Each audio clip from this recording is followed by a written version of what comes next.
नमस्कार मित्रांनो, आपल्या सगळ्यांचं स्वागत आहे आमच्या शेती एक शेती या यूट्यूब चॅनलमध्ये. मित्रांनो, जरांगे पाटलांच्या जो काही नेतृत्वाखाली मराठा समाजाचा जो काही संघर्ष झालेला होता, त्या संघर्षांती संपूर्ण सकल मराठा समाजाला या ठिकाणी कुणबी प्रमाणपत्र किंवा कुणबी संवर्गात त्यांचं एक विलिनीकरण आपण ज्याला म्हणू शकतो, तर ते झालेलं आहे आणि हे खूप मोठा विजय या ठिकाणी आहे. परंतु यानंतरचं मराठा बांधवांसमोर किंवा मराठ्यांसमोर एक मोठं आव्हान हे आहे की नेमकं कुणबी प्रमाणपत्राची मान्यता आपल्याला मिळालेली आहे, पण कुणबी प्रमाणपत्र आपण नेमकं कसं मिळवणार आहोत? तर या संदर्भात आपण आज या व्हिडिओमध्ये चर्चा करणार आहोत किंवा माहिती जाणून घेण्याचा प्रयत्न करणार आहोत, की एकतर कुणबी प्रमाणपत्रासाठी आपल्याला नेमके कागदपत्रे कोणती लागणार आहेत, त्याचबरोबर नेमकी प्रक्रिया काय असणार आहे. तर या संदर्भात आपण माहिती घेणार आहोत. परंतु त्या अगोदर जर आमच्या चॅनलवरती आपण नवीन असाल तर कृपया यूट्यूब चॅनलला सबस्क्राईब करा, बेल आयकॉनला क्लिक करा, जेणेकरून आपल्याला जी काही नवनवीन माहिती आहे म्हणजे शेती संदर्भातली असेल किंवा एज्युकेशन संदर्भातली असेल तर ती सगळ्यात अगोदर मिळेल. चला तर सुरू करूया.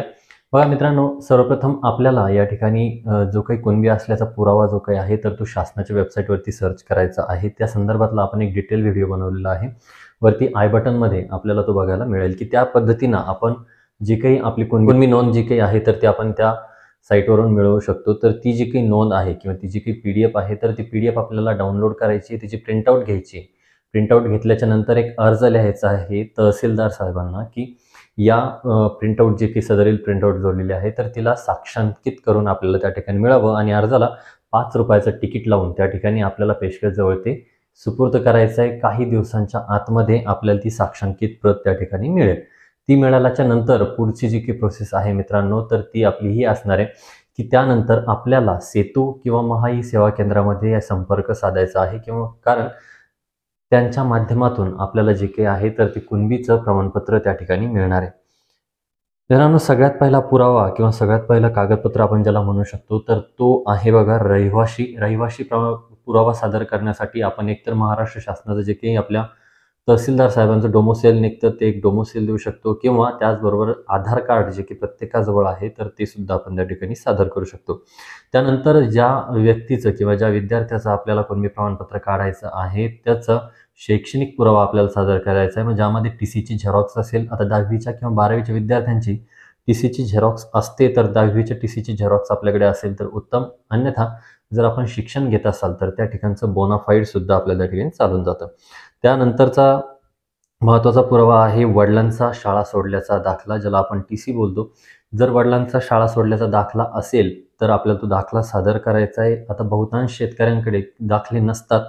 तर जी काही माध्यमिक शाळा असते तर त्या माध्यमिक शाळेला आपल्याला एक प्रवेश निर्गम उतारा नावाची गोष्ट असते. तर तो एक प्रवेश निर्गम उतारा आपल्याला त्या ठिकाणी सादर करायचा आहे. त्यानंतर आजोबांचा शाळा सोडल्याचा दाखला किंवा महसूलचा पुरावा. आजोबाचाही त्याच पद्धतीनं आपण जो काही प्रवेश निर्गम उतारा आहे तर तो सादर करू शकतो किंवा महसूल पुरावा त्या ठिकाणी आपल्याला द्यायचा आहे. त्यानंतर वंशावळ आपल्याला काढायची आहे आणि पुराव्यानिशी तिला आपल्याला त्या ठिकाणी सिद्ध करायचं आहे, की आमचे जे काही वंशज आहे तर ते हेच आहेत. म्हणजेच सुरुवात तुमच्यापासून त्या ठिकाणी करावं लागेल. तुम्ही स्वतः, तुमचे वडील, तुमच्या वडिलांचे वडील म्हणजे आजोबा, नंतर पणजोबा आणि नंतर खापर पणजोबा अशा पद्धतीनं आपल्याला ती जी काही लिंक आहे तर त्या वंशावळ प्रमाणपत्रामध्ये ती लिंकिंग आपल्याला सहपुरावे त्या ठिकाणी सादर करायची आहेत. त्यानंतर जुना फेरफार जर असेल तर तोही या ठिकाणी चालून जाईल. त्यानंतर तहसील कार्यालयाकडून जो काही आपण साक्षांकित प्रत मिळवलेली होती ₹5 तिकीट लावून अर्जावरती, ती साक्षांकित प्रत आपल्याला सेतूमध्ये जमा करावी लागणार आहे.